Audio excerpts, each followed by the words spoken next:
episode ya mbere y'iyi nkuru twiyumviye ukuntu Ineza na Emery batandukanye ndetse tunumva n'impamvu yatumye batandukana. Twumvisemo kandi ko Emery yasabye Ineza ko nubwo batandukanye impeta yamwambitse ku munsi w'ubukwe bwabo yajya ayihorana.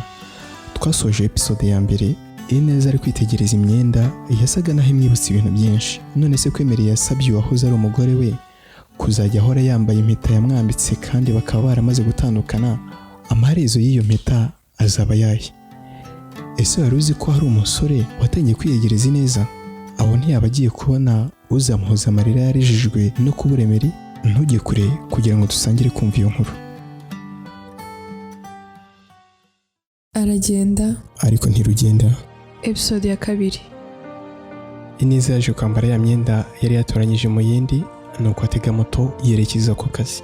Yageze ku kazi asanga bagiye kujya mu nama kuko muri icyo kigo akoreramo buri gitondo mbere y'uko batangira akazi babanzaga gukora inama.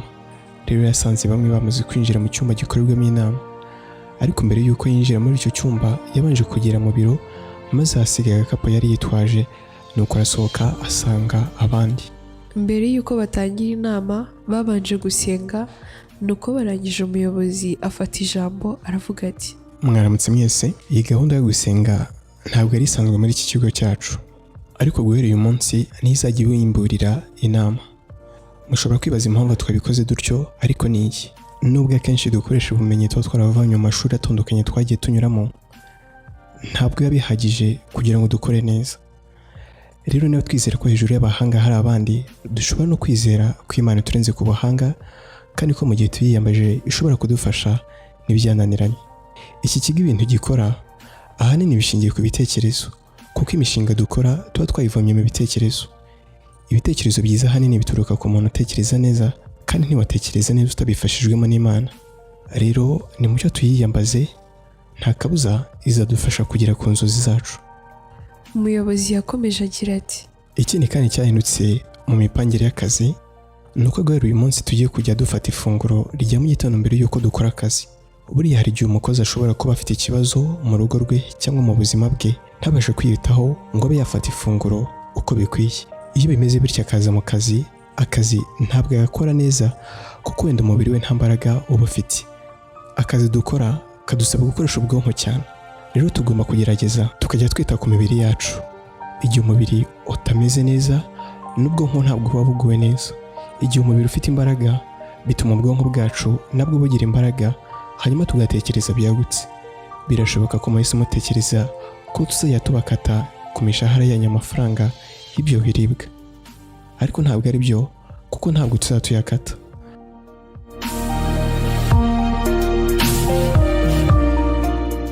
Amateka yawe ni ingenzi kandi n'ubuzima bwawe n'ubw'agaciro, ariko se ntuzaba ari inkuru y'ubuzima bwawe. Ni wowe ubwawe cyangwa ni bo? Twakuzana igisubizo. Nyumvira guha amahirwe yo kwandika ndetse no gufata amajwi y'inkuru yawe nk'uko ubyifuza. Ku bindi bisobanuro duhamagare cyangwa twandikiye kuri WhatsApp kuri iyi nimero 078 37 15 72 0.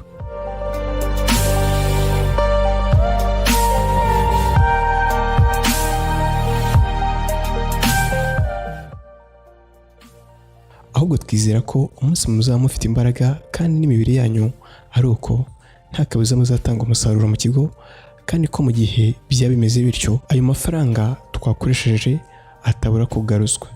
Ikindi kandi iri funguro ntabwo risimbuye irifatwa saa sita. Ntabatindiye rero, uriya mutegarugori wambaye ijiri nafashe kubereka aho tuzajya turifatira ndetse muhite munafata irya mbere. Murakoze cyane kandi mugire akazi keza abakozi beza.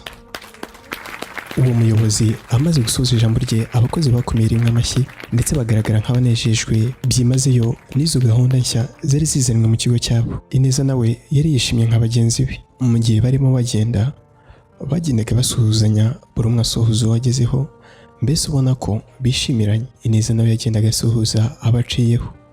Yaje gusuhuza umusore umwe maze undi amufata ikiganza, mbese asa n'udashaka kumurekura. Ineza yahise amureba mu maso maze abona uwo musore yamumwenyuriye. Uwo musore yahise yongorera Ineza aramubwira ngo yambaye neza cyane, ndetse ahita anamubwira ngo agire umunsi mwiza. Nuko Ineza azunguza umutwe awujyana hejuru nk'umvise ibyo yabwiwe, nuko akomeza iyo nzira yaganaga aho bari bagiye gufatira ifunguro rya mu gitondo. Baje gufatira iryo funguro maze barangije bajya mu kazi. Ineza ageze mu biro yabanje gutuza, mbese asa n'uri gutekereza ku kintu runaka. Arangije yifata ku kananwa nk'ukomeje gutekereza cyane. Ibyo byabaye nk'iminota 2 maze ahita yatsa mudasobwa yari iri imbere ye, nuko akora urutonde rw'indirimbo zituje zitangira kumuherekeza muri ako kazi. Mu kiruhuko cya saa sita, Ineza aho yari yicaye, Rosine umukobwa bakorana yaraje amwicara iruhande, nuko batangira kuganira ku kazi by'umwihariko kuri gahunda nshya zari zazanwe mu kazi, bavuga ko bazishimiye bihebuje. Rosine rero yaje gukubita ijisho ku kiganza cya Ineza maze ahita abwira Ineza ati, ariko se Ine, uracyambaye impeta aho nk'aho hari umugabo ufite?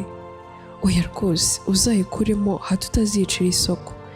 Erega mwana wa mama uracyari muto, kandi nubwo watandukanye n'umugabo wawe ntabwo wabura undi musore ugukunda.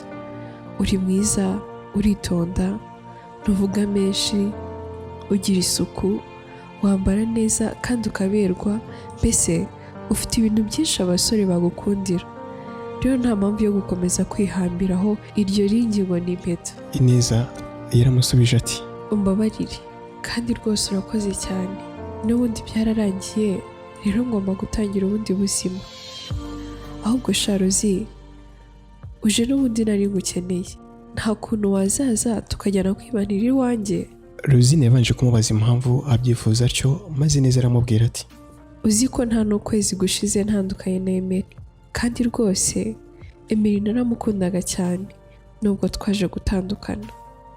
Ariko rero ntabwo ngisinzira neza, ndaranshikagurika bukarinda bushya. Nashakishije inama zishobora kumfasha gutuza, mbonamo ko no gushaka umuntu nabana nawe biri mu byamfasha. Natekereje benshi, ariko wowe sinari nigeze ngutekereza. Sinzi ukuntu nkubonye mpita ntekereza ko ushobora kumfasha. Rero niba bishoboka wazizira tukajya twibanira. Iriya nzu ni nini cyane ku buryo kuyibamo wenyine biba biteye ubwoba.